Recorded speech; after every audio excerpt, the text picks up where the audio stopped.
ఓం నారాయణ ఆదినారాయణ. అవధూత శ్రీ నారాయణదాసు స్వామివారి దివ్య చరిత్ర.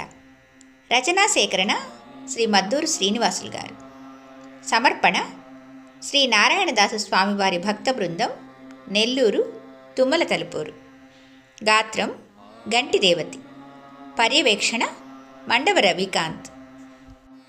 అధ్యాయం 13. శ్రీ నారాయణదాసు స్వామివారి జీవితంలో కొన్ని ముఖ్య ఘటనలు, మహిమలు. 2వ భాగం. ఒకసారి స్వామివారు కాశీయాత్రకు వెళ్ళారు. గూడూరుకు చెందిన కొంతమంది భక్తులు స్వామివారిని వెంటబెట్టుకుని కాశీకి తీసుకెళ్లారు. అక్కడ గంగానది తీరంలో స్వామివారు స్నానం చేస్తుండగా ఉన్నట్లుండి స్పృహ తప్పి పడిపోయారు. భక్తులంతా కంగారు పడి స్వామివారిని ఆసుపత్రికి తీసుకెళ్లారు. అక్కడున్న వైద్యునికి కూడా స్వామివారికి ఏమైందో తెలియక అయోమయంలో ఉన్నారు. కొంతసేపు అయ్యాక కదిలించి చూడగా స్వామివారు నెమ్మదిగా కళ్ళు తెరిచారు. తనని ఎందుకు కదిలించారని, తాను ఆ పరమేశ్వరుని దర్శనంలో ఉన్నానని అన్నారు. స్వామివారు మాట్లాడడం చూసి అమ్మయ్య, స్వామివారికి ఏమీ కాలేదని భక్తులంతా ఊపిరి పీల్చుకున్నారు. ఆ వైద్యుడు కూడా స్వామివారు మహాభక్తులని, ఆయనకి ఏమీ కాదని అక్కడికి వచ్చిన వారితో అన్నారు. ఇవన్నీ స్వయంగా స్వామివారు చెప్పిన ముఖ్యమైన ఘటనలే. ఒకసారి స్వామివారు కంచికి వెళ్ళినప్పుడు కూడా ఓ విచిత్రమైన సంఘటన జరిగింది. కంచి పరమాచార్య జగద్గురు శ్రీ చంద్రశేఖరేంద్ర స్వామివారిని దర్శించుకునేందుకు స్వామివారు కంచికి వెళ్ళారు. అయితే స్వామివారి వేషభాషలు చూసి స్వామి దగ్గరికి వెళ్ళడానికి అక్కడున్నవారు అనుమతించలేదు. దీంతో స్వామి స్నానం చేసి అక్కడున్న గుడి బయట కూర్చున్నారు. ఆ తర్వాత కొద్దిసేపటికి అక్కడున్న ఏనుగు స్వామివారిని నిరాదరించిన వారిపైకి దూసుకు వస్తుండటంతో వారంతా భయభ్రాంతులయ్యారు. స్వామివారు మాత్రం అక్కడే కదలకుండా కూర్చున్నారు. ఈలోగా గుడి లోపలున్న పరమాచార్య వారు స్వామివారు బయట ఉన్నారని తెలుసుకుని తనే వచ్చి స్వామివారిని లోపలికి తీసుకెళ్లారు. దీంతో అక్కడున్న వారందరూ ఎంతగానో ఆశ్చర్యపోయారు. పరమాచార్య వారు స్వామివారిని యోగక్షేమాలు అడిగి తెలుసుకున్నారు. పరమాచార్య వారి ఆశీస్సులు అందుకుని స్వామి బయటకు వస్తుండగా పరమాచార్య వారు స్వామిని పిలిచి, అయ్యా, నీకు త్వరలో ప్రాణగండం ఉంది. అయితే ఒక బాలిక నిన్ను కాపాడుతుంది అన్నారు. ఆ జగన్మాతే నీకు శ్రీరామరక్ష అని, ఆ తర్వాత కూడా నువ్వు ఆ జగన్మాత సేవలోనే తరిస్తూ ఉండాలి అని పరమాచార్య వారు ఆశీర్వదించారు. స్వామివారు కొంతసేపు అక్కడ ఉండి ఆ తర్వాత అక్కడి నుంచి బయలుదేరి తలుపూరుకు వచ్చేశారు. తనకు ప్రాణగండం ఉందనే సంగతిని స్వామి పెద్దగా పట్టించుకోలేదు. అయితే ఆశ్రమానికి వచ్చిన కొద్ది రోజులకు ఆ తర్వాత ఒక వ్యక్తి స్వామితో గొడవపడి తల మీద గట్టిగా కొట్టడంతో స్వామివారి తలకు బాగా గాయమైంది. ఆ గాయం చూసి అందరూ స్వామివారికి బతకరేమోనని తీవ్ర ఆవేదన చెందారు. కానీ ఆ తర్వాత స్వామివారు కోలుకున్నారు. ఆ ఘటనలో తన ప్రాణం పోకుండా తనను ఆ జగన్మాతే అంటే అమ్మణ్ణి కొంగుపట్టి కాపాడిందని స్వామివారు ఆ తర్వాత తన భక్తులకు తెలిపారు. ఇలాంటి విశేషమైన సంఘటనలు శ్రీ నారాయణదాసు స్వామివారి జీవితంలో ఎన్నో జరిగాయి. కష్టాలు వచ్చినప్పుడల్లా ఆ మహనీయుల సద్గురువుల ఆశీస్సులు స్వామివారికి లభిస్తూనే ఉన్నాయి. పెంచులగోనకు వెళ్ళు రామదాసు అని భగవాన్ శ్రీ వెంకయ్య స్వామివారు చెప్పగానే గురుదేవుని ఆజ్ఞను శిరసావహించి అంతటి కీకారణ్యంలోకి వెళ్ళి నెలల తరబడి ఒక్కరే సంచరిస్తూ భగవంతుని ధ్యానంలో ఉండడం, బొంతపాలు తాగినా ఏమీ కాకుండడం, ఆ అడవిలో స్వామివారికి మునీశ్వరులు కనిపించి ఆశీర్వదించడం, సాక్షాత్తు ఆ జగన్మాతే సాక్షాత్కరించి అనుగ్రహించడం, ఇవన్నీ వింటున్నప్పుడు సాధారణ మానవులమైన మనకు విచిత్రంగానే అనిపిస్తాయి. కొన్ని ఘటనలు అసలు నమ్మలేనట్లుగానే కనిపిస్తాయి. కానీ ఈ దృష్టాంతాలన్నీ జరిగినవేరని స్పష్టంగా చెప్తూ ఇందులో అనేక ఘటనలను స్వామివారే భక్తులకు స్వయంగా వివరించేవారు. అయినా ఇవన్నీ ఆ భగవానుని లీలలు కాక మరేమిటి? సంవత్సరాల తరబడి భగవాన్ శ్రీ వెంకయ్య స్వామివారి పాదసేవే జీవితంగా స్వామివారితోనే ఉంటూ స్వామివారి మహిమలు, లీలా విశేషాలన్నిటినీ గ్రంథస్థం చేసిన స్వామివారి పాదరేణువు శ్రీ మాకాని వెంకట్రావు గారు పలు సందర్భాలలో శ్రీ నారాయణదాసు స్వామివారి అనన్య భక్తిని కూడా లోకానికి చాటారు. భగవాన్ శ్రీ వెంకయ్య స్వామివారి సేవలో పునీతమైన శ్రీ నారాయణదాసు స్వామివారి గురించి అనేక విశేషమైన సంఘటనలను పొందుపరిచి ఉన్నారు.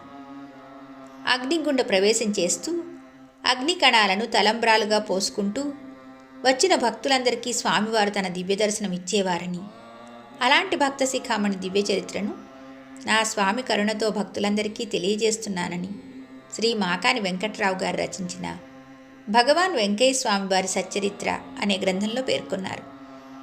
ఆ గ్రంథంలో పూజ్య శ్రీ నారాయణదాసు అనే శీర్షికలో ఒక ప్రత్యేక అధ్యాయంగా 16 పేజీల్లో నారాయణదాసు స్వామి జీవిత వృత్తాంతం భక్తులకు బాగా అర్థమయ్యేలా ఆయన వివరించి ఉన్నారు. అవధూత భగవాన్ శ్రీ వెంకయ్య స్వామివారి దివ్య చరిత్రను, స్వామివారి మరికొందరు ముఖ్య శిష్యుల జీవిత విశేషాలను కూడా అందులో పొందుపరిచి పూజ్యులు మాకాని వెంకట్రావు గారు తన జీవితాన్ని ధన్యం చేసుకున్నారు. భగవాన్ శ్రీ వెంకయ్య స్వామివారి వెంట ఉంటూ స్వామివారు చెప్తుండగా భక్తులకు సృష్టి చీటీలు రాసి ఇస్తూ భగవాన్ వెంకయ్య స్వామివారి చరిత్రలోని అనేక పేజీలను రాసిన ఆ వ్రాతప్రతికి గురుదేవుని దివ్యాశీస్సులు లభించింది కూడా తుమ్మల తలుపూరులోని శ్రీ నారాయణదాసు స్వామివారి ఆశ్రమంలోనే కావడం ఇంకో గొప్ప విశేషమని చెప్పవచ్చు. ఈ విషయం కూడా ఆ దివ్య చరిత్రలో ఆయన రాసుకున్నారు. ఆ గ్రంథంలోని 18, 19 పేజీల్లో శ్రీ మాకాని గారు గ్రంథస్థం చేసిన ఎంతో ఆసక్తికరమైన ఆ వివరాలు ఇలా ఉన్నాయి. గురుదేవుల సేవాభాగ్యములో కృతార్థుడైన స్వామివారి ప్రియ శిష్యులు నారాయణదాసు గారు గురుదేవుల ఆజ్ఞ మేరకు తలుపూరు గ్రామమునందు, అంటే నెల్లూరు జిల్లా పొదలకూరు 8వ మైలు, పొదలకూరు గూడూరుకు పోయే దారిలో కలిచేడు గ్రామమునకు 1 మైలు దూరం ఆశ్రమము నిర్మించుకొనినారు. శ్రీ స్వామివారు తన శిష్యుని ఆశ్రమములో జగన్మాతను ప్రతిష్ఠించి శిష్యుని అచ్చటనే ఆ జగజ్జనని సేవలోనే ఉండుమని ఆదేశమిచ్చినారు. గురువాజ్ఞ మేరకు వారు అచ్చటనే ఉన్నారు. గురుదేవులు తరచుగా తన శిష్యకోటితో అచ్చోటికి తదితర పరిసర ప్రాంతములలో పర్యటించుచు తమ దర్శన భాగ్యమును ప్రసాదించి వారిని ప్రశాంత చిత్తులను నర్చుచు ఎచ్చటెచ్చట ఎన్నాళ్ళుండవలేనో అంతవరకు మాత్రమే ఆయా ప్రదేశములందు ఉంటూ తరలిపోచుండేవారు. గురుదేవులు 1980 సంవత్సరం జూలై నెలలో పెనవర్తి గ్రామంలో శ్రీ చెన్నకేశవ స్వామివారి ఆలయంలో ఒకరోజు గడిపిరి. తమ ప్రియతమ శిష్యురాలు గురుదేవులచే అమ్మా అను సంబోధనా భాగ్యంతో తరించిన మహాభక్తురాలు పూజ్యురాలు శ్రీమతి వల్లపరెడ్డి తులసమ్మ, ఆమె కుమారుడు కీర్తిశేషులు శ్రీ వల్లపరెడ్డి ఆదినారాయణ రెడ్డి, ఆయన ఆశ్రమ భవన నిర్మాణ మూలపురుషులు కూడా, వారి ఇంటిలో ఒకరోజు గడిపి అచ్చోట నుండి తలుపూరుకు శిష్య బృందంతో బయలుదేరినారు. అచ్చట వారం రోజులు మకాం చేసినారు.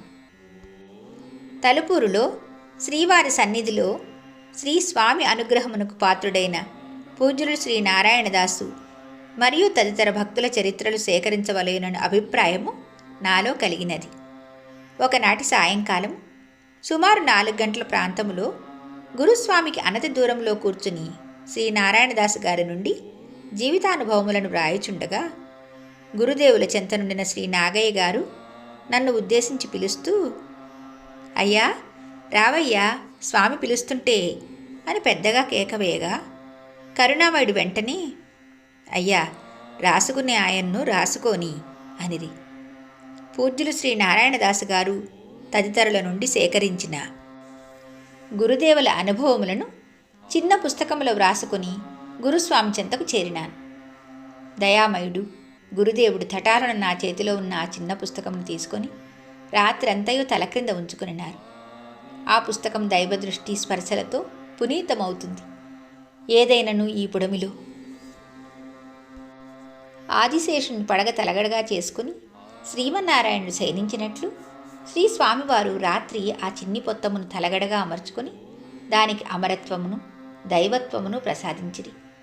మరురోజు ఉదయమే నా వైపు చూసి, రాసే ఆయన రాయ్యా అని ప్రేమపూర్వకముగా మధుర వచనములతో పిలిచినారు.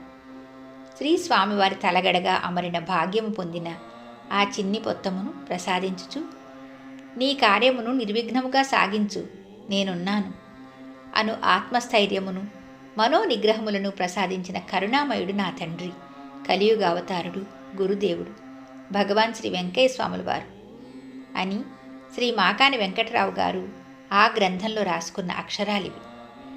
నేటికీ భక్తులందరినీ ఎంతగానో ఆకట్టుకుంటున్న ఆ పూజనీయ పారాయణ గ్రంథానికి దేవదేవుని దివ్యాశీస్సులు లభించడం, ఇదంతా కూడా తలుపూరులోని శ్రీ నారాయణదాసు స్వామివారి ఆశ్రమంలోనే కావడం విశేషమే. అంతేకాదు, తలుపూరులో శిథిలావస్థలో ఉన్న శివాలయం పునరుద్ధరణకు మాకు తగు శక్తిని ప్రసాదించండి స్వామి అని గ్రామస్తులు శ్రీ వెంకయ్య స్వామి వారిని కోరగా, అయ్యా, మీరంతా 3 రోజుల పాటు భజన చేస్తే దేవాలయం బాగుపడుతుంది అని సెలవిచ్చారు స్వామి.